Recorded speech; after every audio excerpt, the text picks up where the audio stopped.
अमर रहे, अमर रहे, अमर रहे। दशरथ मांझी अमर रहे, अमर रहे, अमर रहे। पेड़ बचाओ प्राण बचाओ, प्राण बचाओ, प्राण बचाओ। पेड़ बचाओ प्रदूषण भगाओ, प्रदूषण भगाओ, प्रदूषण भगाओ। दशरथ मांझी अमर रहे, अमर रहे, अमर रहे। पैदल दिल्ली जाना है, भारत रत्न दिलाना है। आज 3 तारीख है और हम लोग कस्तूनी गांव है और जिला अमेठी और राज्य यूपी।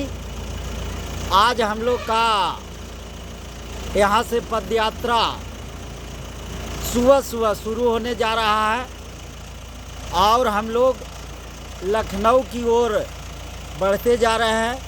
लखनऊ यहाँ से 115 किलोमीटर है और करीब करीब हम लोग आधा दूरी तय कर चुके हैं। और आज का पदयात्रा जो अभी तक पदयात्रा 5 फरवरी से शुरुआत हुआ है, उसमें आज का पदयात्रा सबसे सुबह में इतना सुबह पदयात्रा कभी नहीं चालू हुआ था, लेकिन आज हम लोग सुबह में चालू कर दिए हैं। का धूप हो जाती है तो हम लोग आगे बढ़ते जा रहे हैं और सारे जो है पदयात्री आप देख सकते हैं, सारे पदयात्री चलने के लिए तैयार हैं।